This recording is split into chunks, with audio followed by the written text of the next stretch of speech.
paz y bendición para todos ustedes, queridos hermanos, queridos pastores, queridos líderes, queridos servidores que están acompañándonos en este hermoso curso que estamos realizando de 12 materias, un curso de posgrado en teología y práctica de la función ministerial. Es muy interesante que después de haber hecho los 3 años de la licenciatura en teología pastoral, cada uno de ustedes que me acompañan en este posgrado estén apreciando el valor de las materias que estamos enseñando, que tienen una profundidad bastante interesante en las Sagradas Escrituras y donde estamos profundizando el ejercicio de nuestro ministerio pastoral. Así que yo les doy la bienvenida a todos ustedes, les doy las gracias por acompañarme en esta nueva materia que estamos iniciando hoy, una materia que está interrelacionada con la materia que sigue, con la número 12. Esta es la 11 y esta está íntimamente relacionada con la número 12. Esta es una materia teórica y la número 12 es esta materia llevada a la práctica. Entonces, espero que lo puedan disfrutar.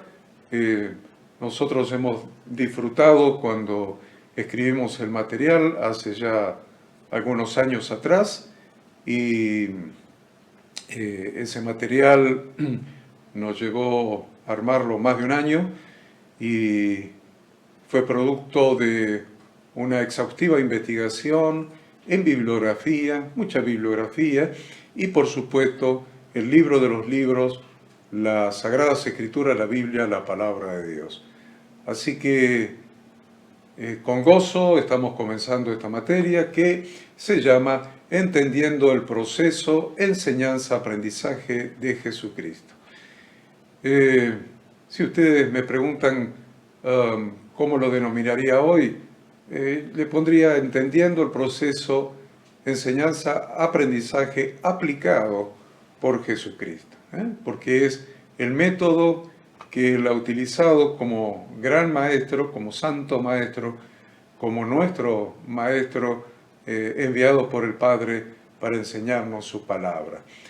Así que este es el desafío que tenemos por delante, esta materia, y espero que la disfruten. La idea de esta materia es aprender a enseñar como Jesús enseñaba. Aprender a enseñar como Jesús enseñaba. Así que vamos a comenzar con el capítulo 1, sin más introducción. Capítulo 1, situándonos en el tema. Y como es una materia muy profunda, muy técnica, muy de posgrado, realmente es una materia de posgrado, es una materia que requiere un análisis profundo, un criterio crítico y una concentración, les diría yo, una disciplina en la concentración y en el estudio.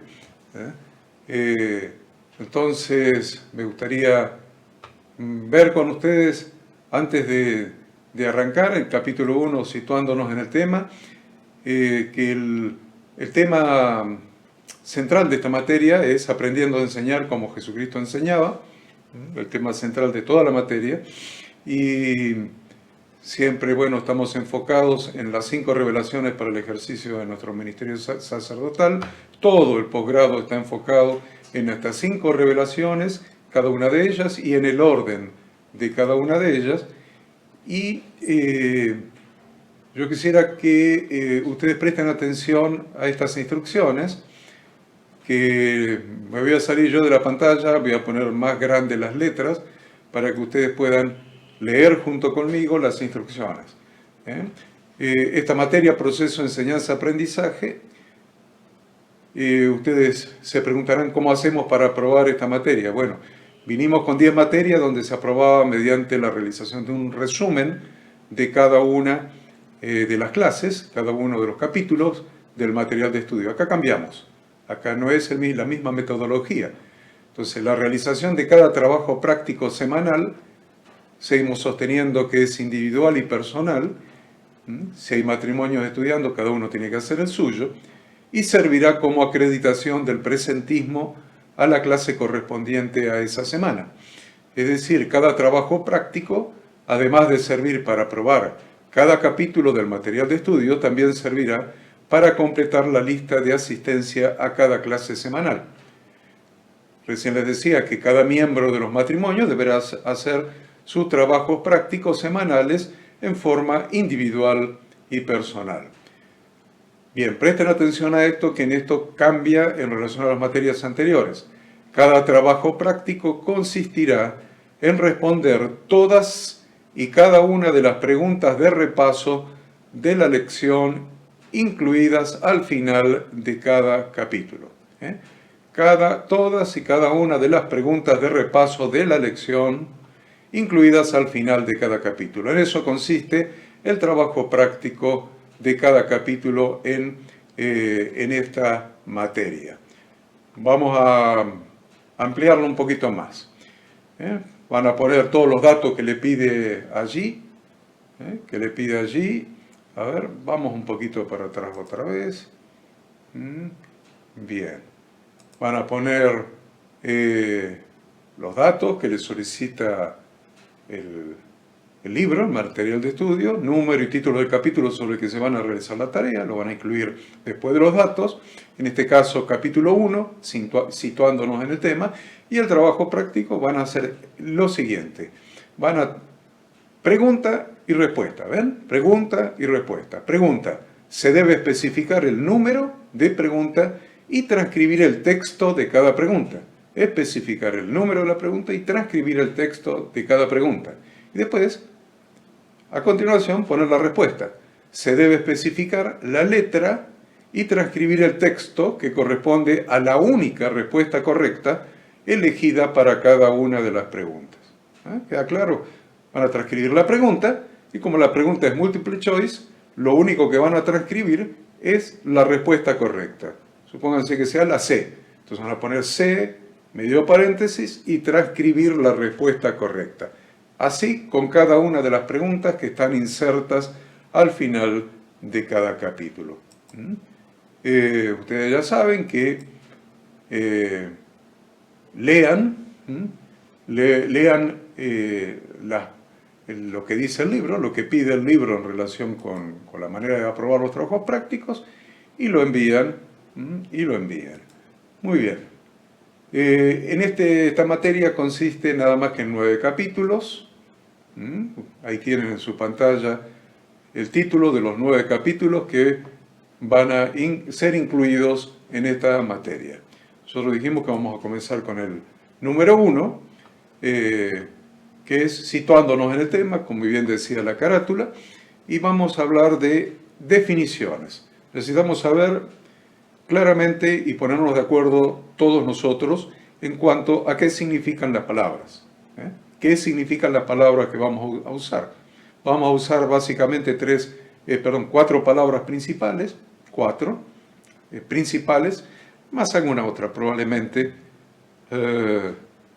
Vamos a utilizar la palabra pedagogía. Vamos a utilizar la palabra pedagogía, homilética. Vamos a utilizar la palabra desconocimiento, ignorancia. Después vamos a utilizar en el capítulo 2 la palabra predicación, la palabra enseñanza. Y me salté la número 2.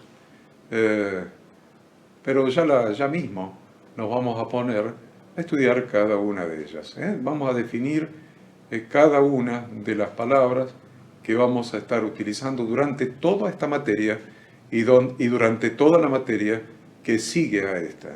Vamos a usar estas palabras en esta materia y en la que sigue. Déjenme que vea cuál es la que me estaba salteando.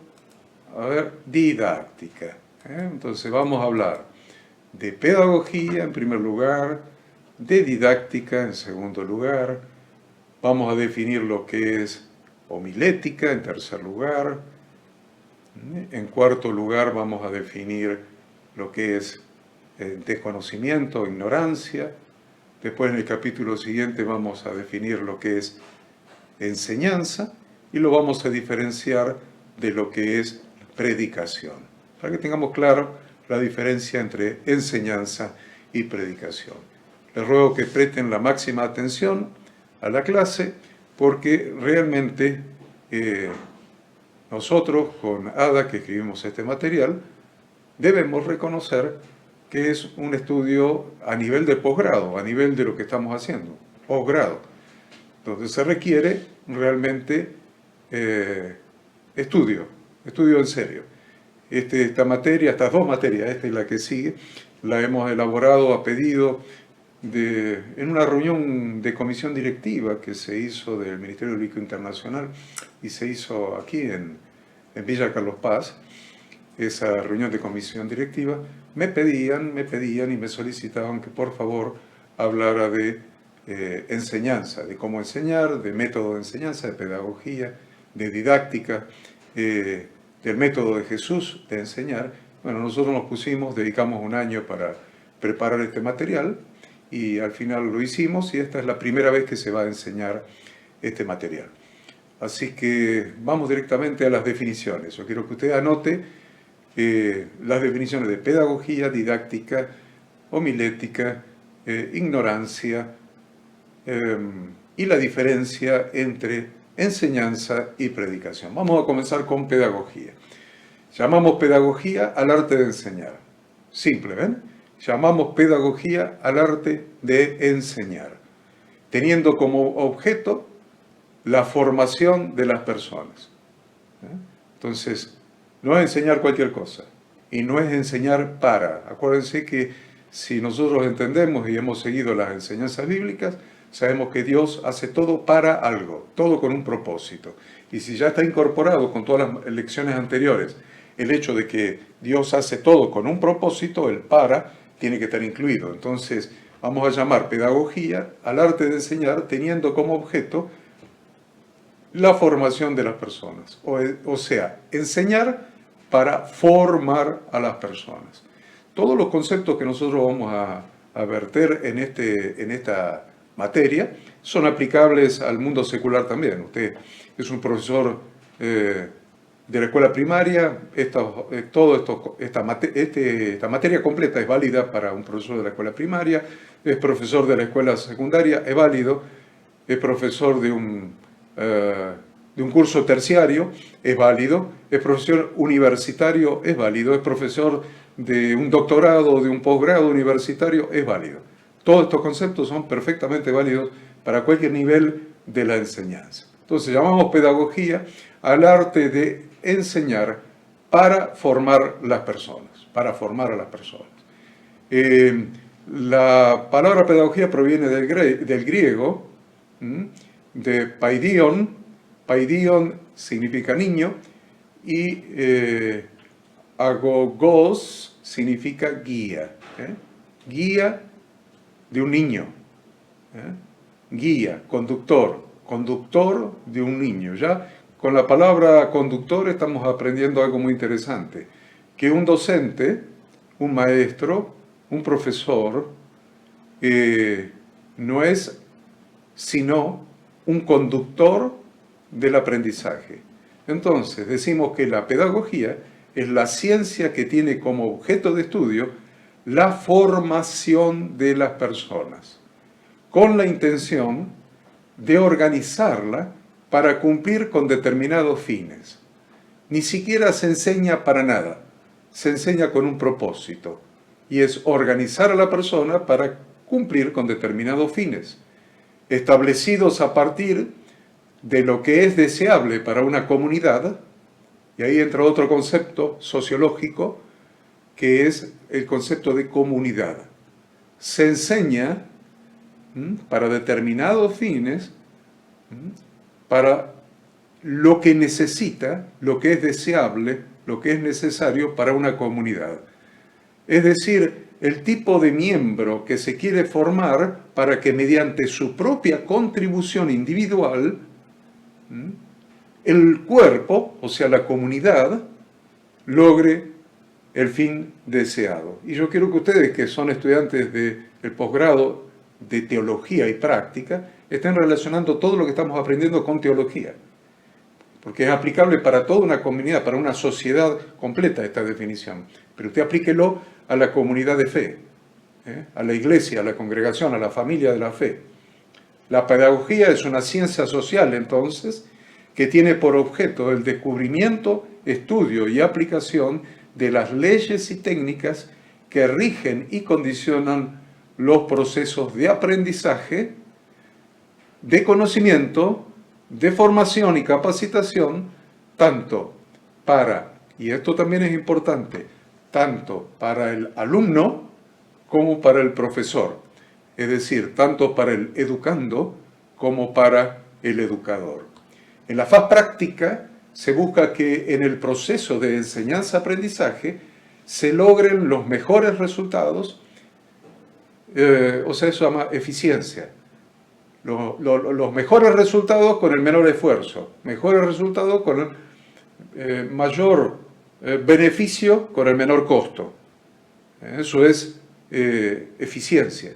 Eficacia es lograr los objetivos, pero eficiencia es ir un paso más adelante, es lograr los objetivos, los mejores objetivos, con el menor costo, con el menor esfuerzo, con el menor sacrificio.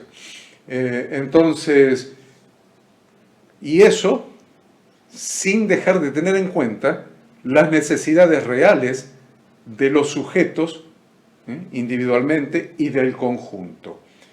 La educación tiene como propósito incorporar a los sujetos a un grupo social determinado, a una sociedad determinada, y esa sociedad, ese grupo social, posee pautas culturales y características propias. Por eso le digo que estén relacionando permanentemente con la comunidad de fe, con la iglesia. Es decir, la educación es una acción que lleva implícita la intencionalidad del mejoramiento social progresivo que permite que el ser humano desarrolle todas sus potencialidades. En resumen, podría decirse que la pedagogía es la ciencia cuyo objeto de estudio es la formación integral de la persona, es decir, en todas sus dimensiones, en la dimensión espiritual, en la dimensión almática y en la dimensión física. La formación es el proceso de preparación de la persona para la vida total, incluyendo la presente vida temporal y también la vida eterna. Vamos a decirlo así, la presente vida temporal, el milenio, el reinado milenial de Yahshua y la vida en la eternidad. Entonces, miren lo que estamos incluyendo como proceso pedagógico en este proceso de enseñanza-aprendizaje. Entonces, el pedagogo es un profesional de la pedagogía que tiene cualidades de maestro y está capacitado para instruir a sus alumnos. ¿Qué quiere decir esto? Que tiene cualidades de maestro, pero no alcanza con tener cualidades. Hace falta capacitación. Por eso decimos, tiene cualidad de maestro y está capacitado para instruir a sus alumnos. Vamos un poquito a la didáctica. Llamamos didáctica a la parte de la pedagogía que estudia las técnicas y métodos de enseñanza. Acuérdense, pedagogía es el arte de enseñar, con un propósito. Pero la didacta es las técnicas y los métodos que aplicamos. Técnicas y métodos. Esas técnicas y métodos destinados a plasmar en la realidad las pautas de las teorías pedagógicas. La didáctica, que es una palabra que obviamente proviene del griego,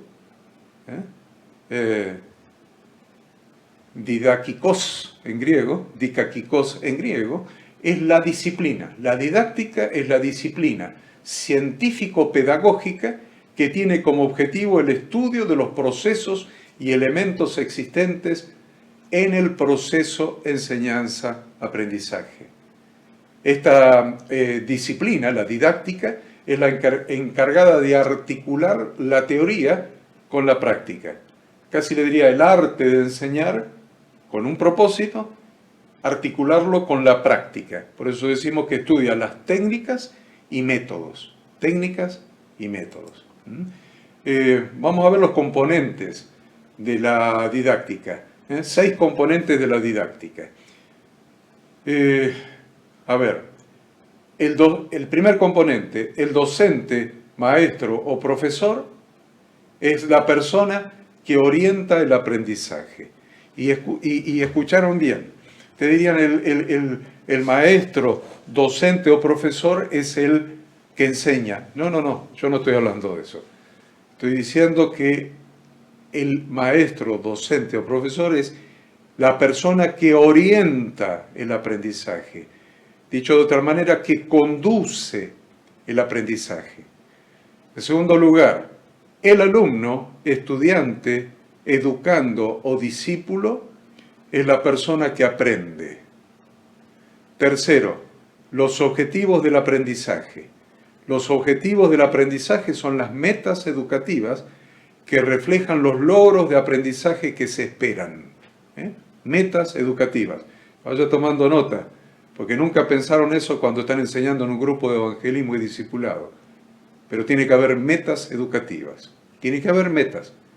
Yo como maestro de un grupo de evangelismo y discipulado ya tengo que tener entendido estas 3 cosas por lo menos. Que yo como maestro soy quien conduzco el aprendizaje. Conduzco. Segundo, que el discípulo es la persona que aprende.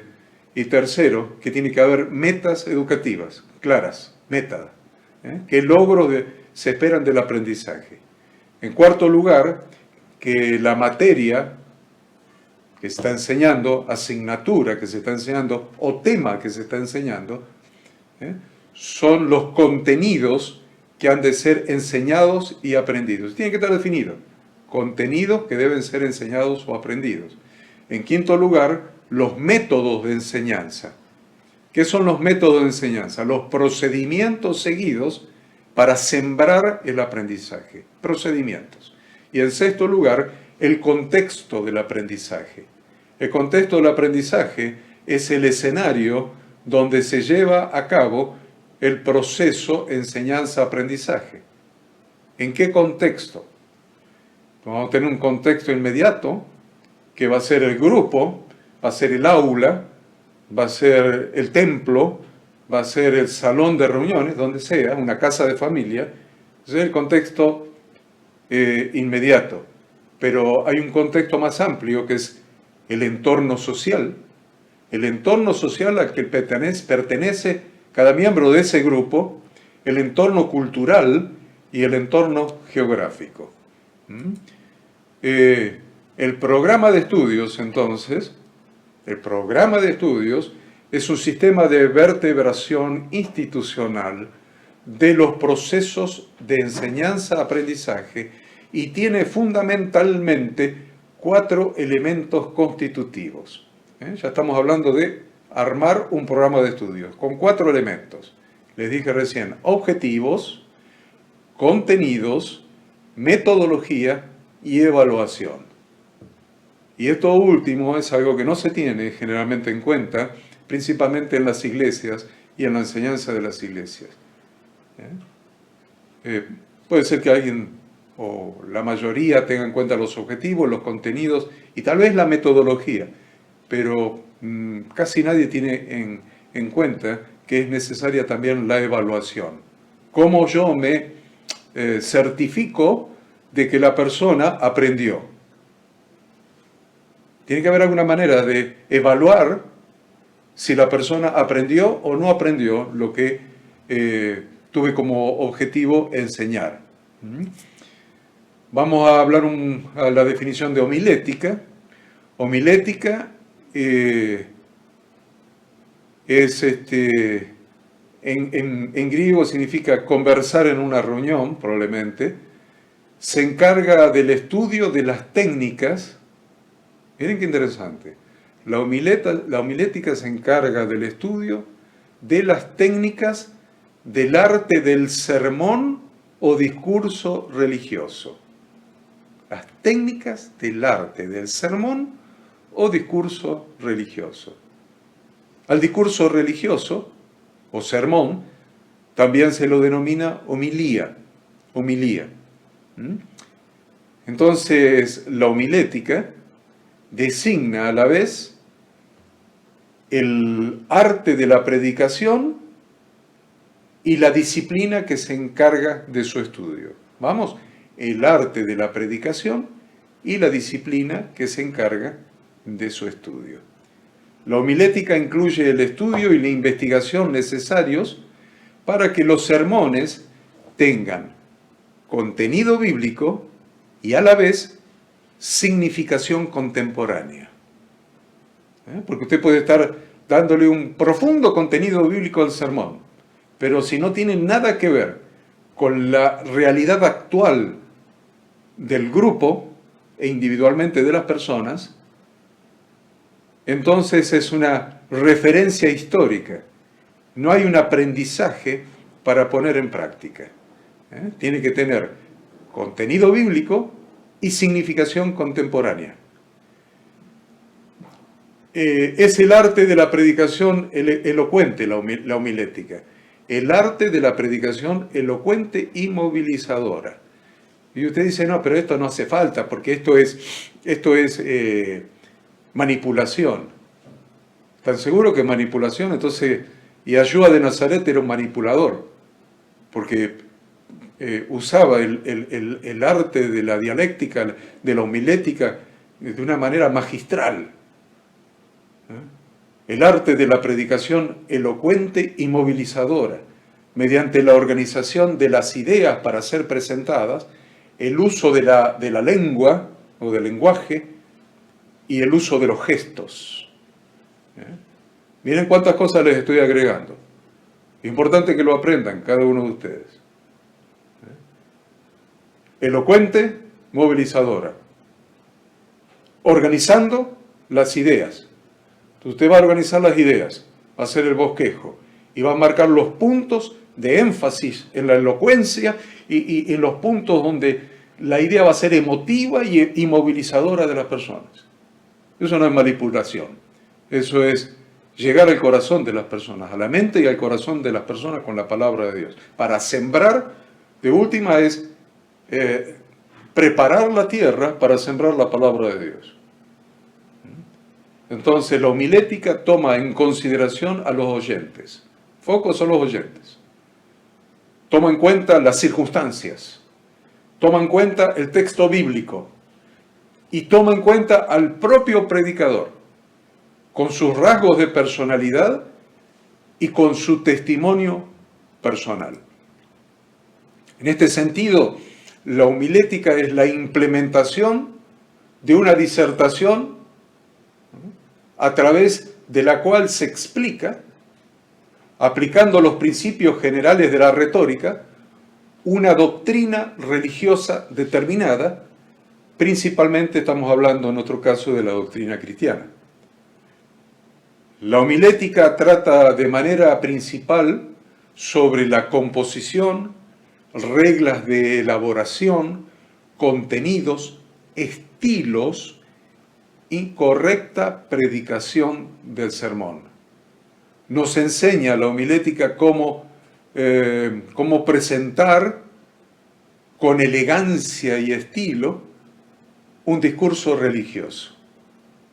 Puede decirse, por lo tanto, que la homilética es el arte y la ciencia de predicar. Vamos, el arte y la ciencia de predicar. Además del sermón, la homilética incluye otros tipos de discursos religiosos, que por lo general son formas de exposiciones más complejas y elaboradas, para compartir los diferentes contenidos de la fe. ¿Qué les estoy diciendo? Que no solamente incluye la predicación del Evangelio, sino que también incluye la enseñanza. Usted no puede enseñar apáticamente, monótonamente, sin emotividad, sin ejemplos, sin traer a la realidad a las personas, sin tocarles el corazón, sin apelar a sus sentimientos más profundos, sin apelar a sus necesidades más profundas. O sea que no es solamente predicación del Evangelio, también es enseñanza de las instrucciones bíblicas. Para todo eso es necesaria la homilética. La predicación o sermón homilético fue una de las principales formas de comunicar la fe utilizada por Jesús de Nazaret durante su ministerio terrenal. Sus apóstoles continuaron utilizándola para continuar con las enseñanzas del Evangelio. Vemos al apóstol Pablo predicando y enseñando los principios del reino de los cielos, utilizando homilética, la más refinada homilética. En épocas modernas, la homilética recibe grandes aportes gracias a la obra de destacados autores y evangelistas. Tienen muchos libros para consultar acerca de este tema. Grandes predicadores, grandes autores, grandes evangelistas. Juan Wesley, o John Wesley, Charles Spurgeon, Dwight Moody. Los escritos de estos autores sentaron los fundamentos modernos de la homilética. Debemos mencionar de una manera muy especial a Samuel Vila y a otros tantos que me vienen a la mente en este momento, unos cuantos latinos me vienen a la mente. Charles Haddon Spurgeon publicó su obra célebre Discursos a mis estudiantes, y esto ha sido de gran ayuda para la comprensión de este arte, ciencia de la homilética. Yo les dije que iba a hablar también de la ignorancia. La palabra ignorancia proviene del latín, no del griego, del latín ignorare, que significa no saber. Y si usted me está tratando de ignorante y se ofende, no, está diciendo que no sabes. No todos sabemos todos los temas. Yo, por ejemplo, me doy cuenta que soy un ignorante en la mayoría de los temas.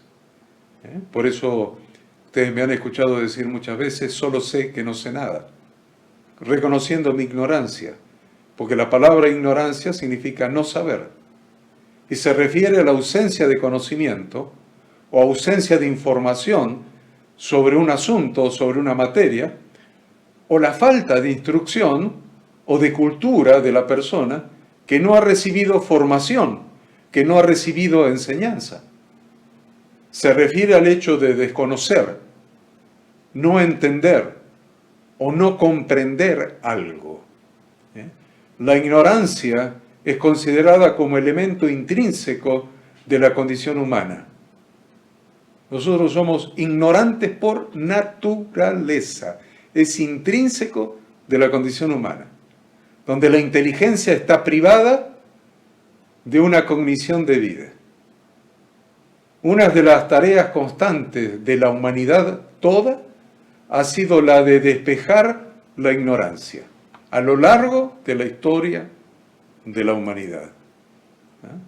Entonces hemos definido las 4 palabras principales que nos interesaban en este capítulo. Ahora vamos a ver algunas consideraciones adicionales para completar este capítulo.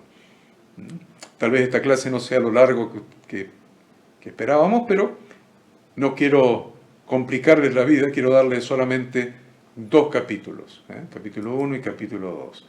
Vamos a hacer algunas consideraciones adicionales. La pedagogía, en su faz práctica, debe favorecer la apropiación del conocimiento verdadero y objetivo. Diferenciamos objetivo de subjetivo. Objetivo tiene que ver con el objeto de aprendizaje, el objeto. Algo objetivo es considerado de una manera muy similar entre 2 observadores independientes porque se refiere al objeto. En cambio, subjetivo depende de la propia percepción, sentimiento, opinión de la persona, del sujeto. No hay duda alguna de que la pedagogía es influenciada por las condiciones culturales. Por eso tenemos que tener en cuenta las condiciones culturales, políticas, económicas y sociales cambiantes de cada grupo social. Te dice de cada país, no de cada país, de cada grupo social. Tal vez tan diferentes a 10 cuadras de diferencia entre uno y otro, o de una ciudad a la otra, o de un sector de una ciudad a otro sector de la misma ciudad. La pedagogía está íntimamente relacionada con la sociología en lo referente a la percepción de cada individuo, y no me estoy refiriendo solamente a los alumnos, a los discípulos, a los educandos, sino también a la percepción de cada individuo, y me estoy refiriendo también a los maestros, a los educadores. Depende de todas esas condiciones que yo les hablaba, culturales, políticas, económicas y sociales. No solo de los discípulos, sino también de los maestros. Y también de cada grupo social. Del mundo objetivo a través de su propia subjetividad. Porque el mundo es objetivo. Es objetivo. Pero nosotros no trabajamos con la parte objetiva solamente porque es una ciencia social. Y toda ciencia social trabaja con la subjetividad de los individuos. Si no, sería una ciencia exacta. La pedagogía no es una ciencia exacta, es una ciencia social, por lo tanto trabaja con la subjetividad de los individuos y de los grupos. Esto evidentemente condiciona la mayor o menor efectividad del proceso de enseñanza-aprendizaje, lo complejiza. Entonces, la pedagogía debemos entender que surge con la humanidad misma, ya que desde un comienzo el ser humano se encontró en la necesidad de transmitir a las generaciones siguientes, máxime cuando no había escritura, se vio con la necesidad de transmitir, así se transmitió las instrucciones de Dios, desde la creación en adelante, aún no habiendo escritura. El ser humano se vio con la necesidad de transmitir a las generaciones siguientes, de la mejor manera posible, las experiencias adquiridas y la información adquirida en esas experiencias, para producir una evolución en los pueblos. Además, la pedagogía ha servido para transmitir el desarrollo de las habilidades y el desarrollo de las capacidades en el trabajo, para no volver a descubrir las mismas cosas. El desarrollo de las artes, de la ciencia y del pensamiento en general. De aquí deducimos la importancia que tiene el objetivo de vincular la teoría con la práctica como procedimiento facilitador del aprendizaje. La finalidad de la pedagogía es el desarrollo de los talentos potenciales que cada persona posee, para que los amplíe al máximo y los ponga al servicio de la comunidad. Podemos dar múltiples ejemplos en este sentido.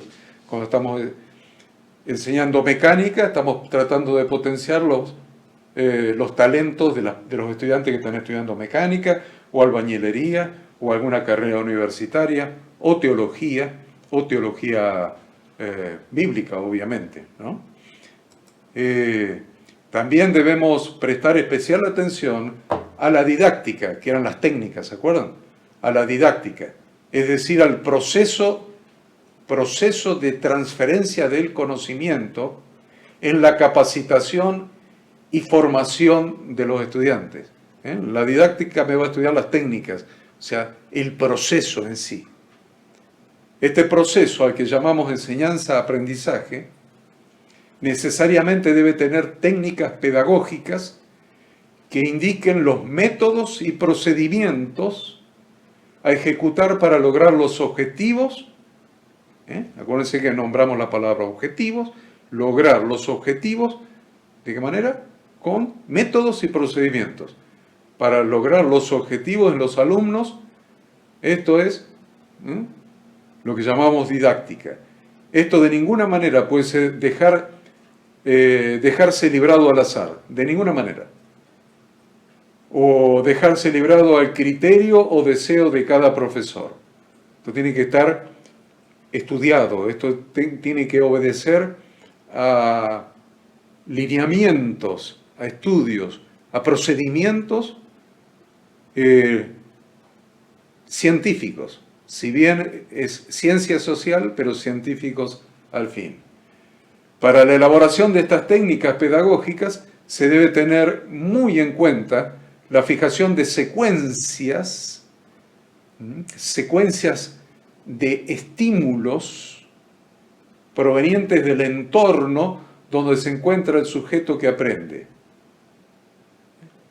¿Se acuerdan que yo les hablaba de Yeshua cuando se sube a la barca, porque la multitud lo apretaba, entonces sube a la barca y tiene a la multitud ahí delante, y él le habla de varias parábolas? Lo primero que le habla del sembrador que salió a sembrar, pero si usted analiza todas las parábolas que él enseñaba, apelaba a estimular el aprendizaje a través de estímulos provenientes del entorno donde se encontraba el sujeto que aprendía. Eso nosotros le llamamos un método de estimular imágenes visuales o crear imágenes visuales en la mente del discípulo, del alumno. Usaba estímulos provenientes del entorno. Les decía recién del sembrador que salió a sembrar, de la vid y los pámpanos, de la oveja perdida, de tantos otros, de la perla escondida, del tesoro escondido, del hombre dueño de una propiedad que se va lejos y deja encargado a la gente que cuide de esa propiedad, etc.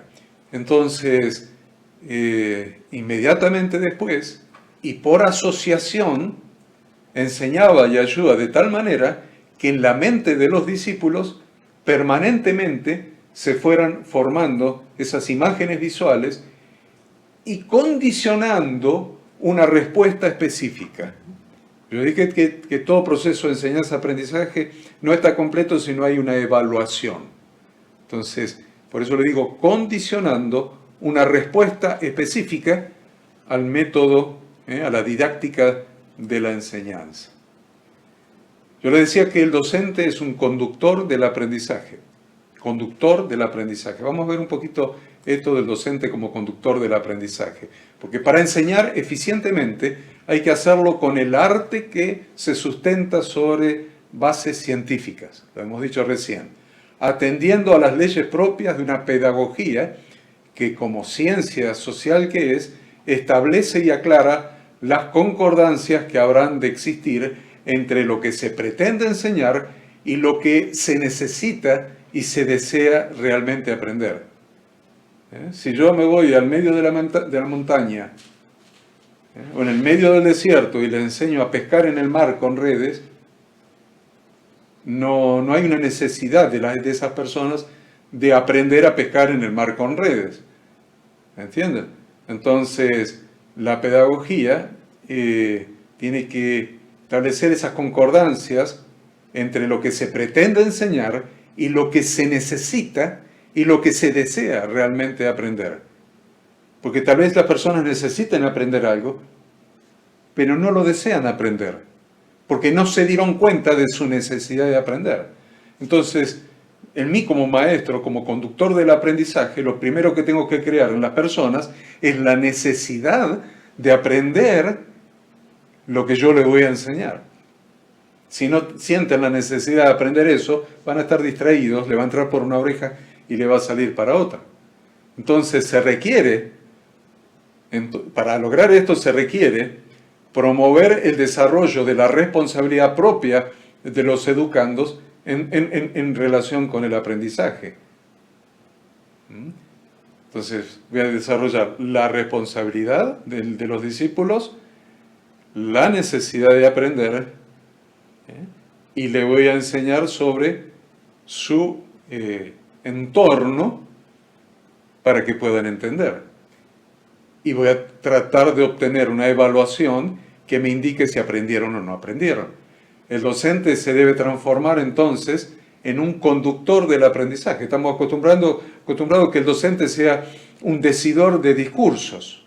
Se para al frente del aula o del grupo de discipulado y es un decidor de discurso, luce su dialéctica, cuando en realidad el docente es un conductor del aprendizaje, poniéndose a disposición de los alumnos, a los cuales no solamente ofrece sus conocimientos, sino también su ayuda para que logren sus objetivos. Se comporta, en definitiva, como un animador que plantea preguntas. ¿Cuántas veces Jesús utilizaba el método de preguntas? Eso anótelo. Jesús usaba el método de las preguntas en todos los evangelios. Entonces, plantea preguntas, crea situaciones problemáticas y le pregunta cómo resolverlas, al tiempo que estimula y muestra situaciones probables, que muestra alternativas posibles, provee los recursos o la forma de obtenerlos, todo lo cual enriquece sus relaciones con el grupo, permitiéndole lograr resultados cuantitativa y cualitativamente superiores. Entonces, el motor impulsor de la acción del individuo, su fuerza motriz fundamental, es la motivación. Si yo no creo motivación, estoy frito. Porque el motor impulsor del individuo es la motivación, que desencadena su interés por adentrarse en los caminos del saber teórico y práctico, que tiene como propósito el enfrentar de manera resolutiva y exitosa las nuevas situaciones problemáticas que puedan surgir en su entorno.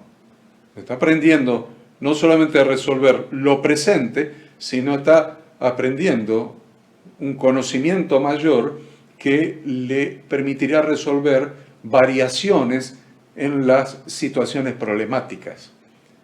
El profesor no debe desempeñarse como ente que viene de antemano a producir un cambio a partir de su propio diagnóstico unilateral de la conducta, del comportamiento, de las necesidades y los objetivos de los alumnos, sino que debe conducirse en todo momento como promotor y facilitador de todas aquellas condiciones que puedan, a su vez, influir en la expresión de las necesidades, de los deseos, de las potencialidades, de las capacidades de los discípulos, tanto en lo individual como en lo colectivo, en el grupo.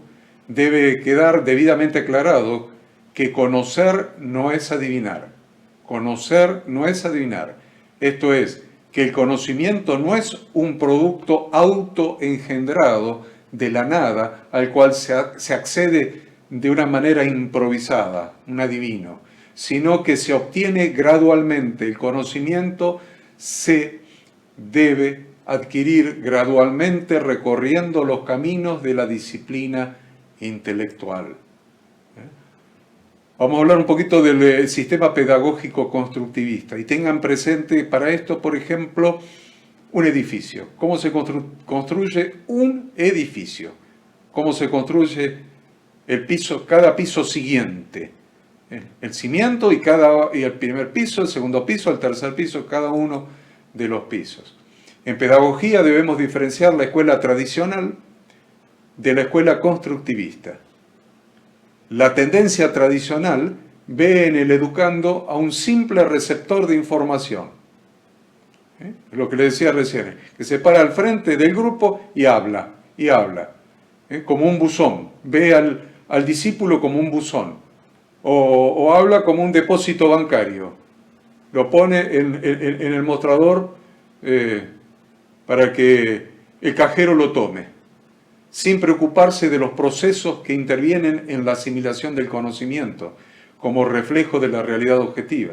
sin prestarle la debida importancia al papel de los aspectos internos que mueven la determinación de la conducta del individuo y las influencias que estos pueden tener sobre el aprendizaje del mismo.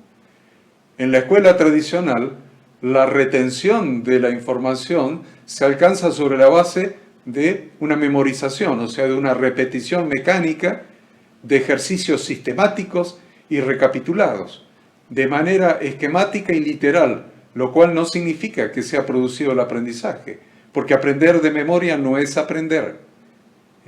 No se produce el aprendizaje con que aprenda de memoria.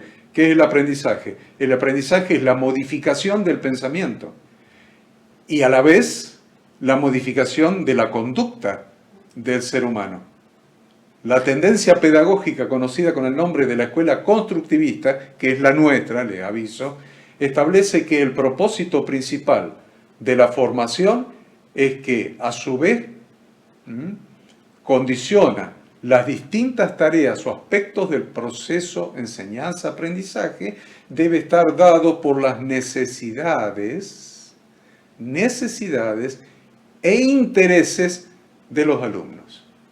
Necesidades e intereses. Yo lo dije antes, si no le interesa, no te va a escuchar. Si no lo necesita, ¿para qué lo quiere?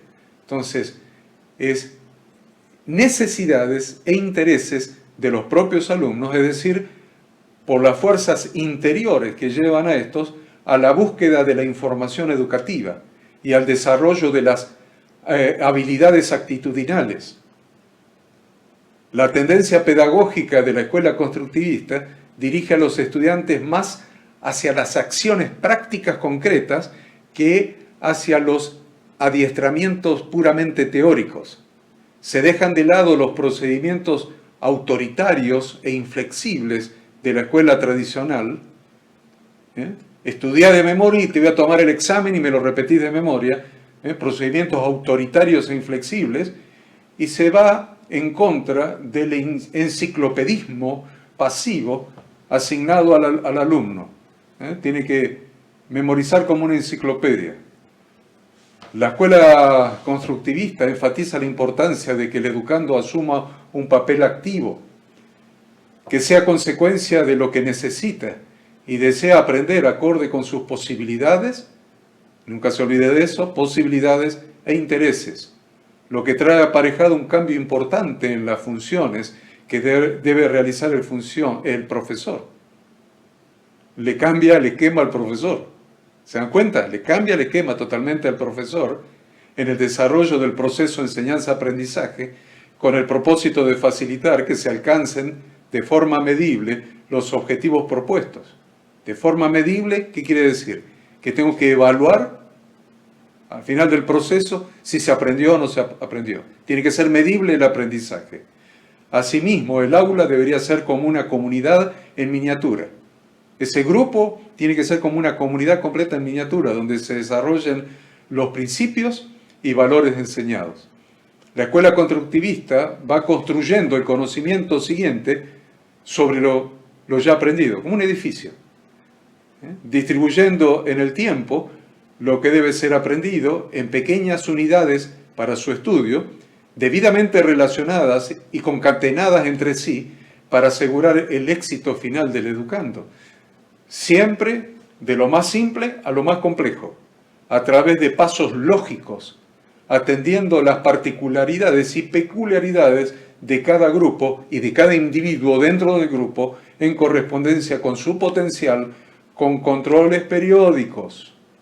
Y esos controles periódicos no solamente que yo le voy a tomar examen, que yo solamente lo voy a evaluar. Muchas veces lo más conveniente es emplear métodos de autoevaluación, que el mismo discípulo se evalúe a sí mismo su proceso de aprendizaje. Y un frecuente sistema de retroalimentador facilitador, una retroalimentación facilitadora, todo lo cual se estructura en un único fin, que se cumplan los objetivos de enseñanza-aprendizaje trazados. Espérenme un segundito que voy a poner el capítulo siguiente. Voy a poner el capítulo siguiente, así estudiamos el capítulo siguiente, capítulo 2. Ya está. Muy bien. Entonces, vamos al capítulo 2 de este material de estudio. Espérenme un cachito, a ver si lo puedo manejar. Estamos experimentando y creo que lo vamos a hacer bien, no hay duda de por qué no lo vamos a hacer bien.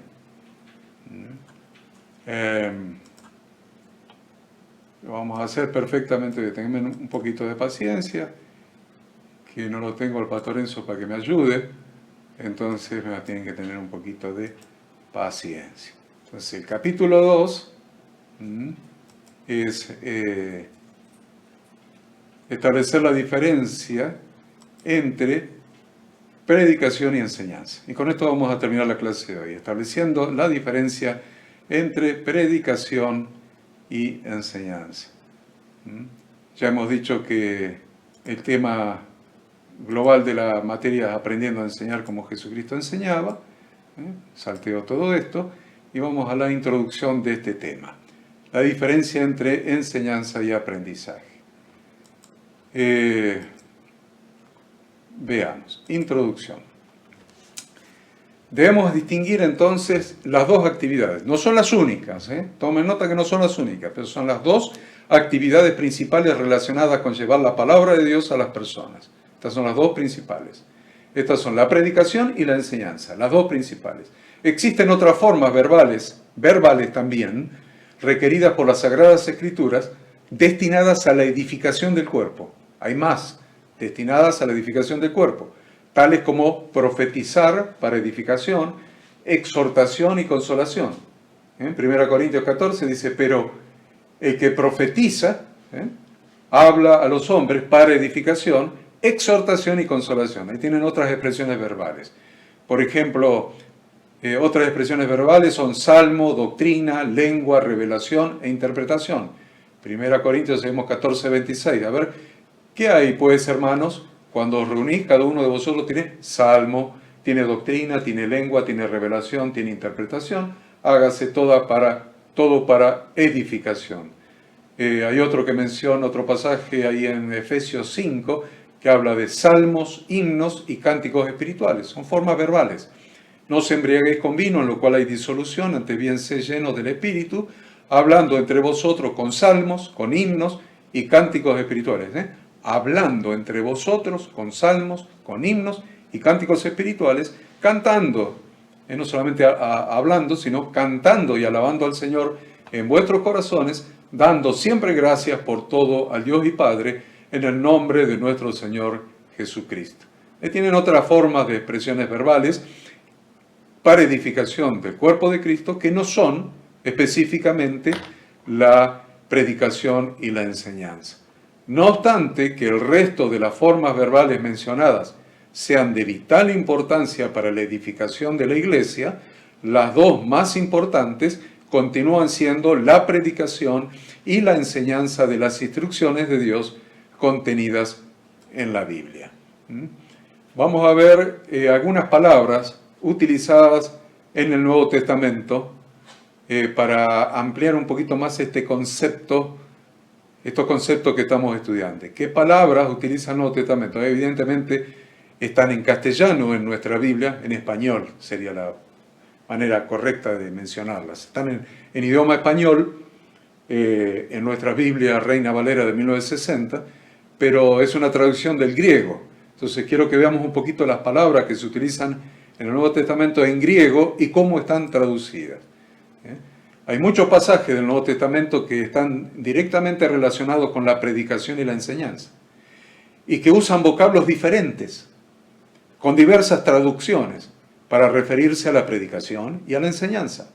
Cada vocablo utilizado arroja luz sobre algún aspecto sutil, pero con importante trascendencia espiritual. Hay una sutil diferencia entre un vocablo y otro pero tiene una importante trascendencia espiritual y nosotros para la materia que estamos estudiando tenemos que tener en cuenta a todos ellos. El predicador y el maestro deben incorporar a sus alocuciones. Vamos a ver las palabras griegas usadas en cada ocasión y su respectiva traducción. La primera, la leín o la leo, quiere decir hablar o discursiar. Hablar o discursiar. Esa es la palabra que está en el original en griego. Y se traduce en Juan 3:34. Porque el que Dios envió, las palabras de Dios habla. Pues Dios no da el Espíritu por medida. Esta es la palabra esa. Hablar o discusión. La palabra de Dios habla. Martireo.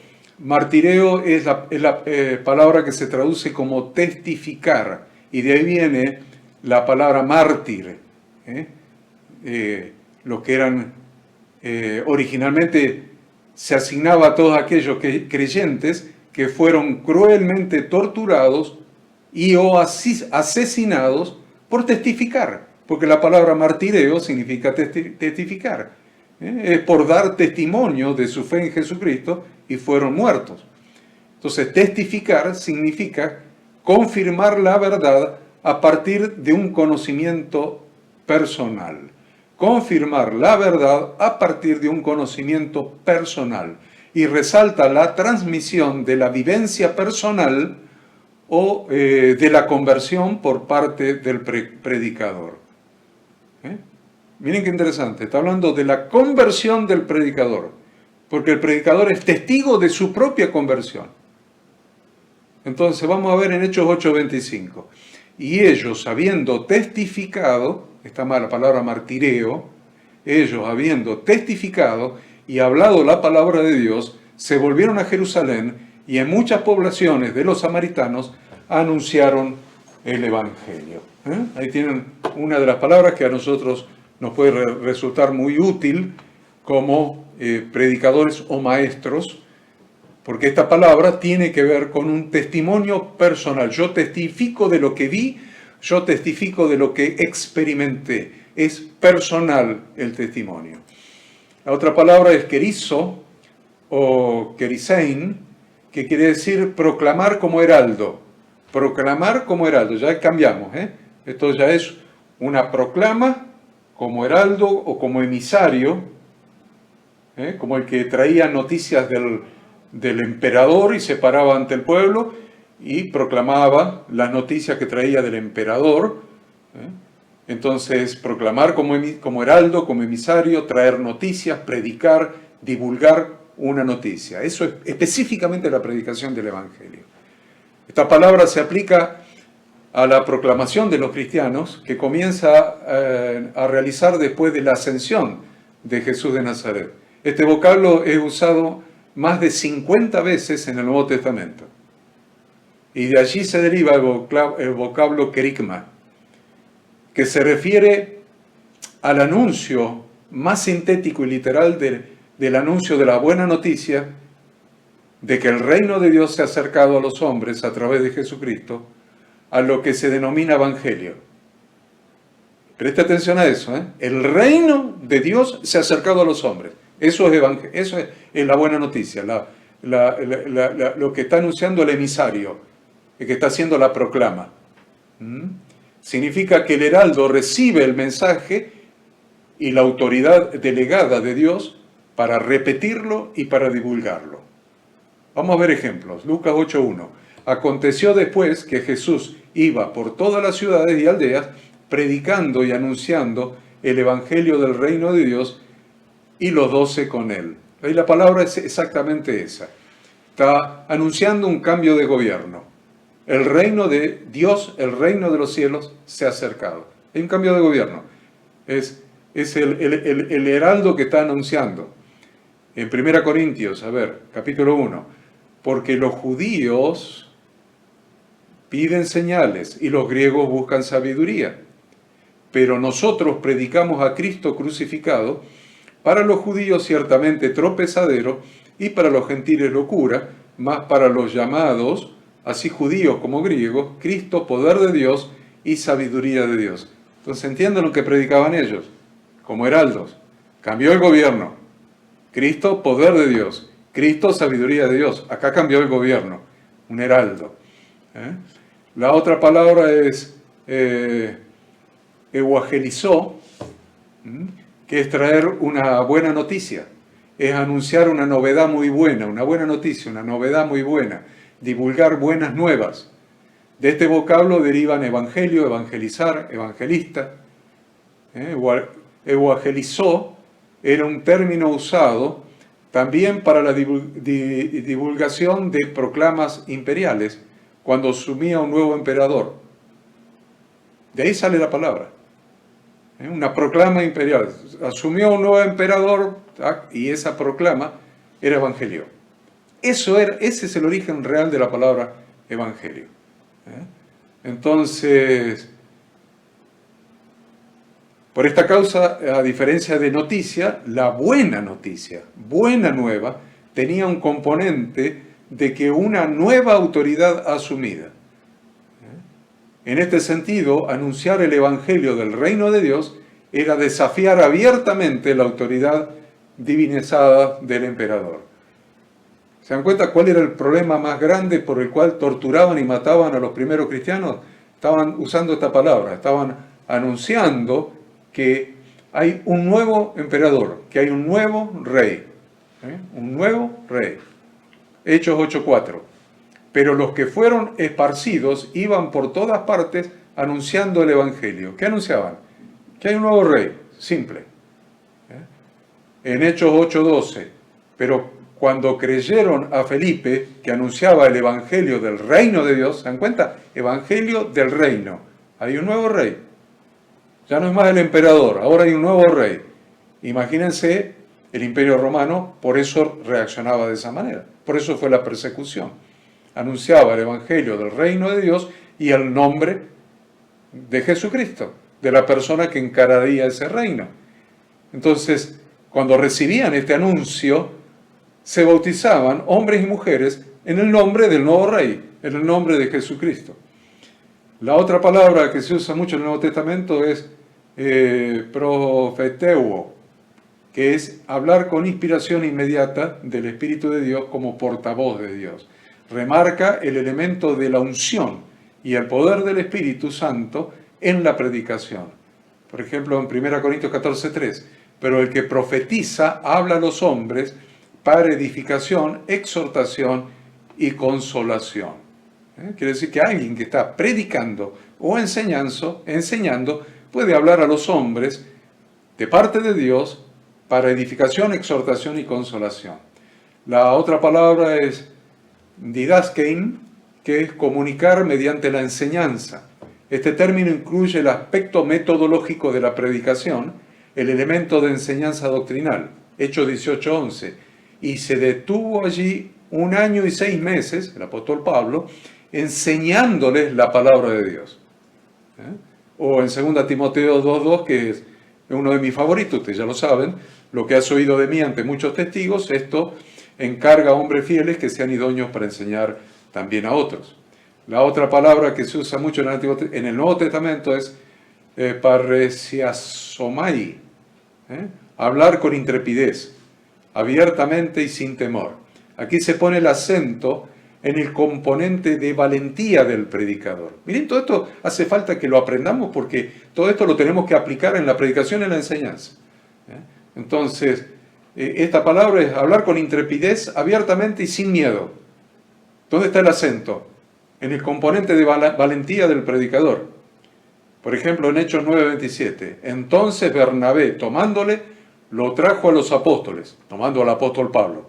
Lo trajo a los apóstoles y les contó cómo Saulo había visto en el camino al Señor, el cual le había hablado, y cómo en Damasco había hablado valerosamente, y ahí tienen la palabra, valerosamente en el nombre de Jesús. Todo esto lo necesitamos.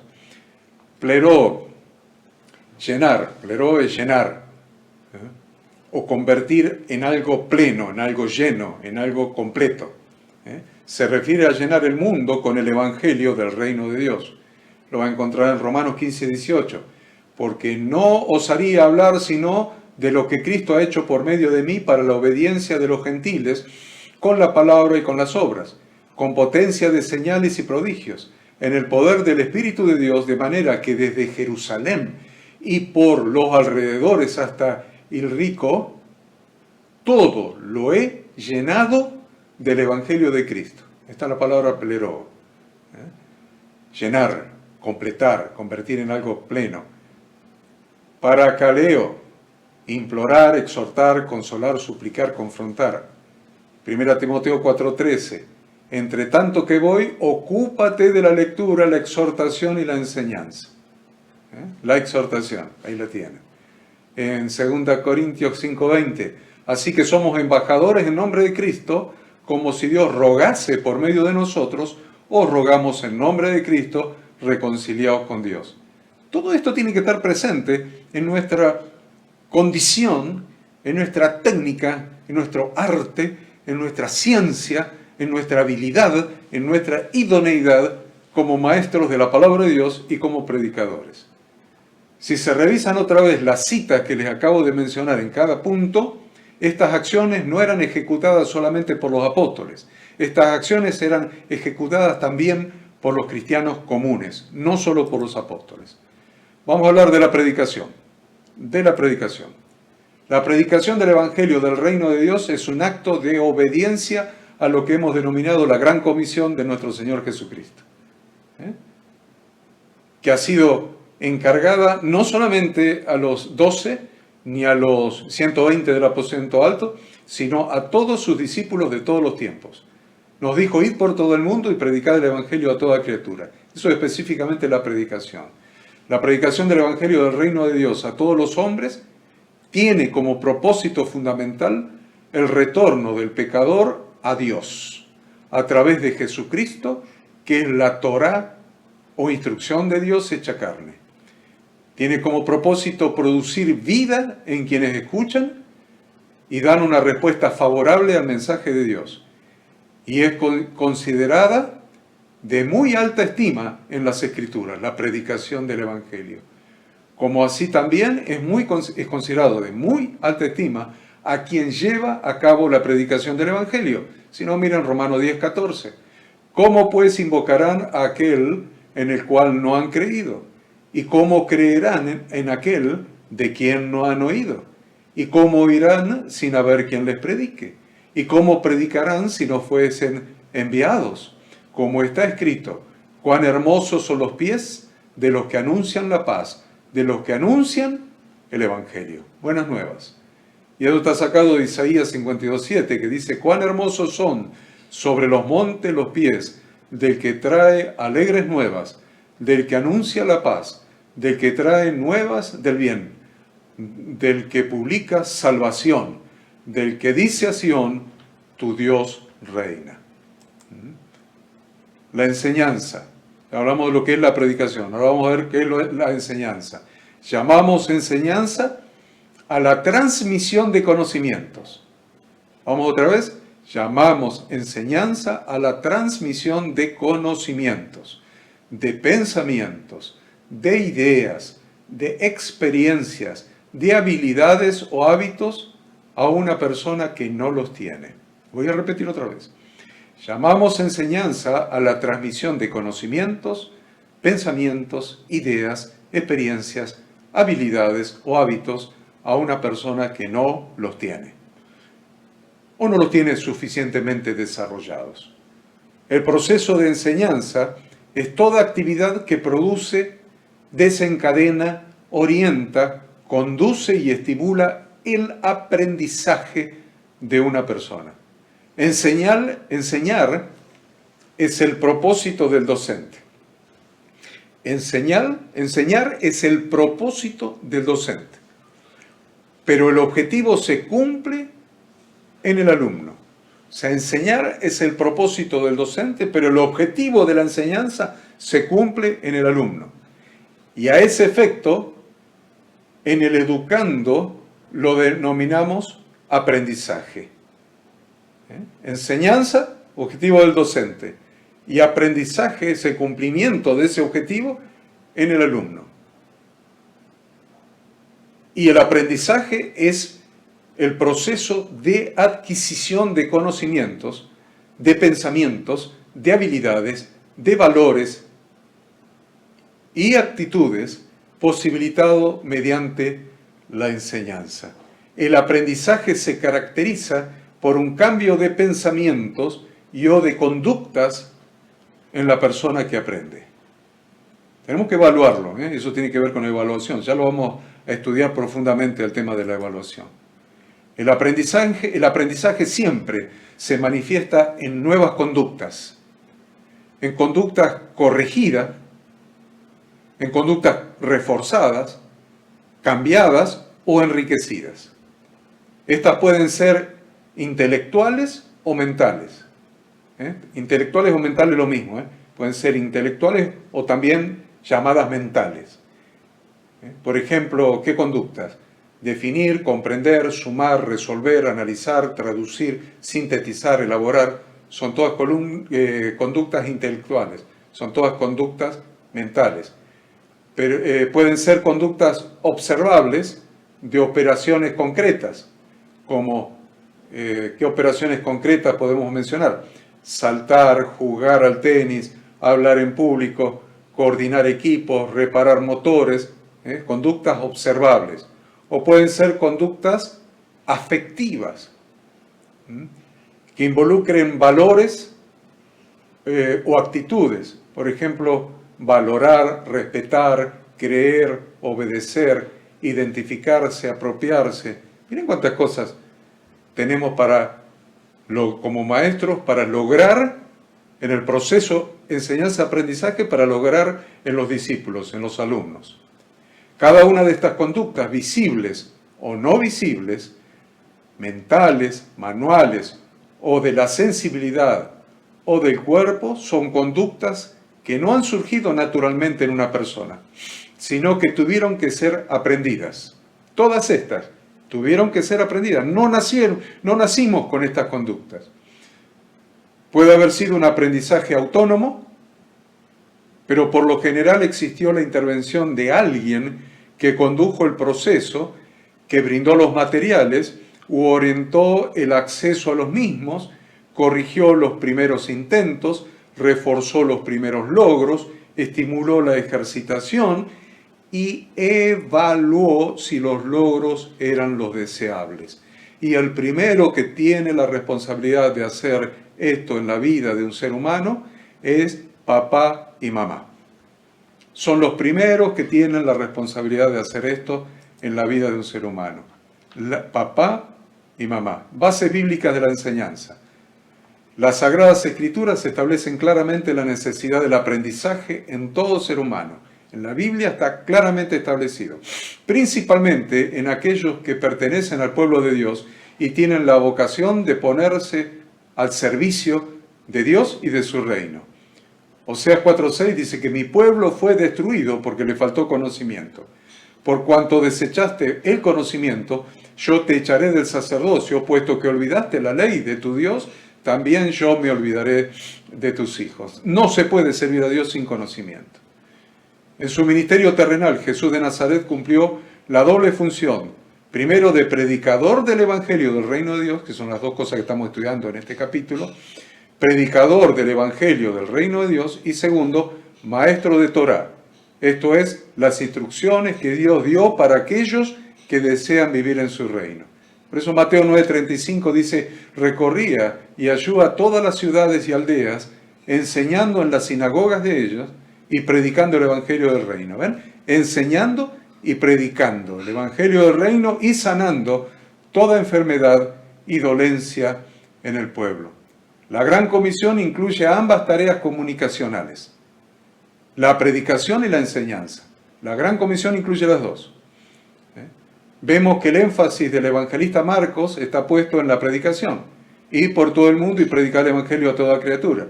Pero el evangelista Mateo, el énfasis está puesto en la enseñanza. Por tanto, id y haced discípulos a todas las naciones, bautizándolos en el nombre del Padre y del Hijo y del Espíritu Santo, que es una mala traducción, es bautizándolos en el nombre de Yahshua, enseñándoles que guarden todas las cosas que os he mandado, y aquí yo estoy con vosotros todos los días hasta el fin del mundo. Acá tienen la otra parte, la predicación en Marcos y la enseñanza en Mateo. Pero todos los apóstoles, tal como se muestra en el libro de los Hechos, realizaron ambas tareas dedicándoles todo su denuedo. Y todos los días en el templo y por las casas no cesaban de enseñar y predicar a Jesucristo. Todo creyente debe entender que ha sido llamado para enseñar. Todo creyente ha sido llamado para enseñar, todo creyente, pero algunos se han acostumbrado a ser alumnos toda su vida. Si bien tenemos que seguir aprendiendo toda nuestra vida, pero no en la comodidad de aprender solamente, sino aprender para enseñar. Entonces se han acostumbrado a la comodidad de nada más aprender, sin encontrar el verdadero propósito del aprendizaje. Porque el verdadero propósito del aprendizaje es, en primer lugar, poner en práctica lo aprendido y, en segundo lugar, enseñarlo a otros. Por eso Hebreos 5:12 dice que, debiendo ser ya maestros, después de tanto tiempo, tenéis necesidad de que se os vuelva a enseñar cuáles son los primeros rudimentos de las palabras de Dios. Debiendo ser ya maestros, no, les resulta más cómodo que les enseñe. Y habéis llegado a ser tales que tenéis necesidad de leche y no de alimentos sólidos. La comodidad llegó a ser tan grande en estos hermanos que no importa lo que me enseñen. Total, yo me siento y que me enseñan. No importa que sea elemental y que lo que me están enseñando ya lo escuché 50 veces. Por este motivo el apóstol Pablo ordenó a su hijo Timoteo lo que yo les dije hace un rato.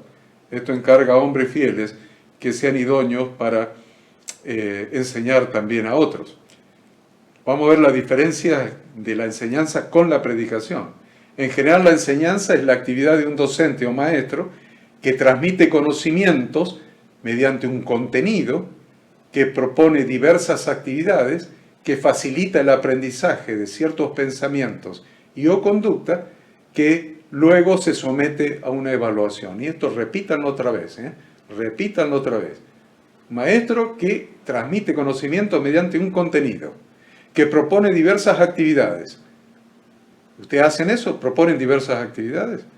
Que facilita el aprendizaje de ciertos pensamientos y o conductas, pero que luego somete a una evaluación el aprendizaje.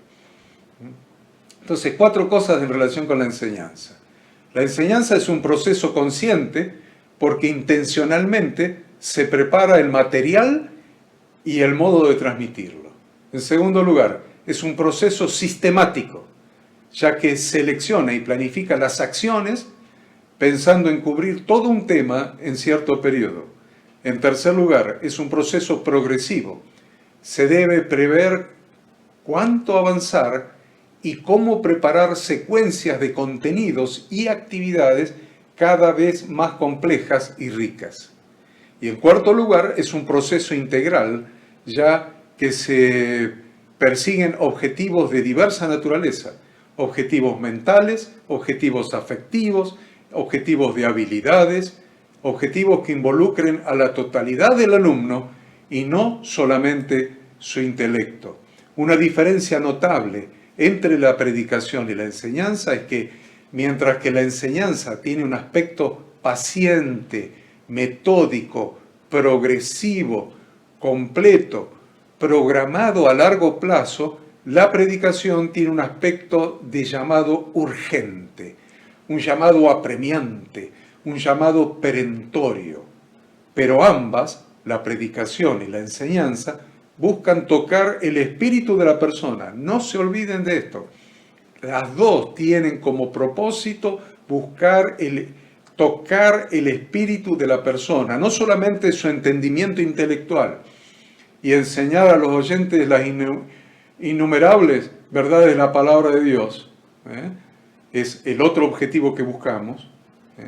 Enseñar a los oyentes las innumerables verdades de la palabra de Dios, pero tocando el espíritu de la persona, para que esas innumerables verdades de la palabra de Dios produzcan cambios mentales y actitudinales. Al predicar se anuncia un mensaje actual y personal, pero simultáneamente se deja una enseñanza divina. Además, el llamado, la invitación, los argumentos y las razones tienen referencias y bases bíblicas para ser sólidas, lo que les da el ineludible componente de enseñanza. O sea que la predicación tiene argumentos bíblicos que hacen que aún la predicación tenga componentes de enseñanza. Pero la predicación, por lo general, es una exposición que no da lugar a preguntas. La enseñanza sí, pero la predicación es una exposición que no da lugar a preguntas, no da lugar a expresión de dudas o diálogos con los oyentes, los que suelen tener en la predicación un rol más bien pasivo. En cambio, la enseñanza provoca una interacción más personal y dinámica entre maestros y alumnos, creando un espacio necesario para el diálogo, para la polémica, para la búsqueda activa del alumno. Y el alumno no es pasivo, es totalmente activo. Entonces, ¿cuáles son las prioridades del ministerio de la palabra? Ministerio de la palabra. La predicación y la enseñanza han de ser las tareas prioritarias de aquellos que son llamados al ministerio de la palabra. Miren lo que les estoy hablando. En Hechos 6:4 se habla del ministerio de la palabra, pero les voy a leer desde el 1, así me tomo unos minutos más. En aquellos días, como creciera el número de los discípulos, hubo murmuración de los griegos contra los hebreos de que las viudas de aquellos eran desatendidas en la distribución diaria. Entonces los 12 convocaron a la multitud de los discípulos y dijeron: no es justo que nosotros dejemos la palabra, que tienen el ministerio de la palabra, no es justo que nosotros dejemos la palabra de Dios para servir a las mesas. Buscad pues, hermanos, de entre vosotros a 7 varones de buen testimonio, llenos del Espíritu Santo y de sabiduría, a quienes encarguemos este trabajo. Y nosotros persistiremos en la oración, y ahí tienen la definición, y en el ministerio de la palabra. De los 12 apóstoles aprendemos a establecer claramente las prioridades. Ellos tuvieron que delegar aquellas funciones operativas que eran necesarias para el funcionamiento del cuerpo, para ello dedicarse a la oración y al ministerio de la palabra. Entonces, queridos estudiantes, creo que llegamos hasta aquí. No se olviden de realizar el trabajo práctico como está indicado en el manual, donde cambia la metodología. Cada trabajo práctico no consistirá en responder todas y cada una de las preguntas de repaso de la lección incluidas al final de cada capítulo. Y ahí está, y tienen el modelo ahí en el manual de estudio, el modelo, donde hay que transcribir la pregunta 1, transcribe la pregunta, y la respuesta transcribe con la letra y el texto de la respuesta correcta. Entonces, ese es el tema, y lo mandan, por supuesto, a el mail de Ministerio Bíblico Internacional @yahoo.com. Yo les agradezco en nombre de Ada y mío, que estamos aquí atendiendo esta clase, ella en la parte técnica, mientras yo enseño esto. Probablemente en la próxima materia nos complementemos, o algunas lecciones las de ella más que yo, porque la parte práctica, ella es más experta que yo en la parte práctica.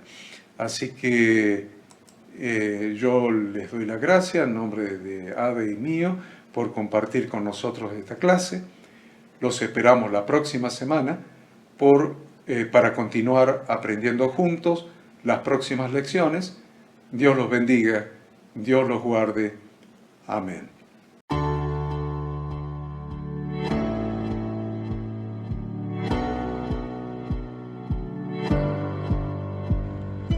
Queremos que tú también conozcas esta herramienta que durante los últimos 18 años ha sido útil para las iglesias de todo el mundo de habla hispana, capacitando cientos de siervos de Dios.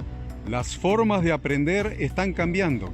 y Ministerio Bíblico Internacional, a través de su Facultad Bíblica, brinda programas de formación ministerial bíblica, teológica y práctica para la multiplicación y edificación de la Iglesia 100% online. Respondiendo a las necesidades de hoy, para aquellos que no cuentan con la posibilidad de asistir a clases presenciales, donde quiera que estés, en todo lugar, recibirás el material de estudio y verás las clases en vivo y on demand, accediendo a través de tu celular, PC, tablet o Smart TV.